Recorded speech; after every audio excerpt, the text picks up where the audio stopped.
জীবন চলে যাবে জানবার পরেও আমরা শেখ হাসিনার সেই গুন্ডা বাহিনীর সেই অস্ত্রের সামনে গান পয়েন্টে বুক পেতে দিয়েছি।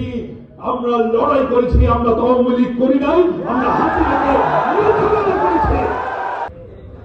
এমন কথা বলো কেন যা আমাদের উত্তর দিতে হয়? কদিন ধরে তারা শুরু করেছে ব্যানার ধরার নাকি 5টা লোক আমাদের ছিল। আরে বাবা, তোমরা আমাদের লোক দেখবা কখন? আমরা যখন মিছিল মিটিং করেছি সরকারের সকল অত্যাচার নির্যাতন নিপীড়ন সহ্য করে, তখন তো তোমরা অনেকেই ছাত্রলীগ করতাম। আমরা সমাবেশ বলি, বড় বড় সমাবেশ পল্টনের কথা বাদ দিলাম, এই বিভাগীয় সমাবেশগুলো আমরা যা করেছি, তোমরা তোমাদের চর্মচক্ষু দিয়ে সারা জীবনে যত মানুষ দেখনি তার চেয়ে বড় বেশি মানুষ আমাদের সেই সমাবেশগুলো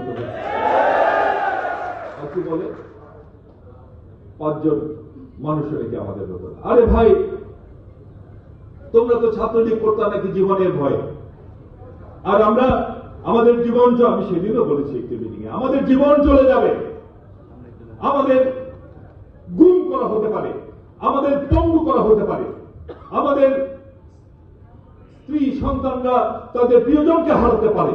এই কথা জানবার পরেও, আমাদের জীবন চলে যাবে জানবার পরেও আমরা শেখ হাসিনার সেই গুন্ডা বাহিনীর সেই অস্ত্রের সামনে গান পয়েন্টে বুক পেতে দিয়েছি। আমরা লড়াই করেছি, আমরা আওয়ামী লীগ করি নাই, আমরা হাসিনাকে মোকাবেলা করেছি।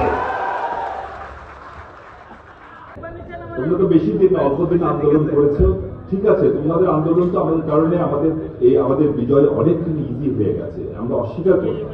কিন্তু যে তোমরা যেমন তোমাদের বোঝানোর জন্য বলছি, তোমরা যেমন একদিন ডিবি রিমাইন্ডিং নিয়ে তোমরা তোমাদের কর্মসূচি প্রত্যাহার করেছো, আমাদের মাসের পর মাস বছরের পর বছর এইভাবে ডিবিতে নিয়ে যে রিমাইন্ডে নিয়ে আমাদের উপর এমন কোন অত্যাচার নাই যা করা হয় নাই।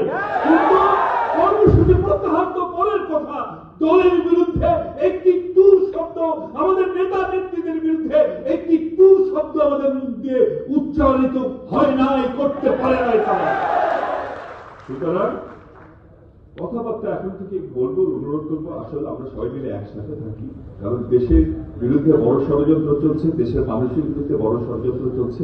আমরা পরস্পরকে আক্রমণ পক্ষে অ্যাভয়েড করার চেষ্টা করবো। আমি বলতে চাচ্ছিলাম না, অসীমের কথাটা বলার পরে আমাকে আরো ভিতরে আসলে খারাপ লাগে, এইভাবে আঘাত করে যদি কেউ বলে খারাপ লাগে। আগামীতে আমরা সবাই মিলে একসাথে চলবো, দেশকে রক্ষা করবো, গণতন্ত্র প্রতিষ্ঠা করবো, জনগণের অধিকার প্রতিষ্ঠা করবো, সে আশা এবং প্রত্যাশা ব্যক্ত করে আমি আমার বক্তব্য শেষ করছি।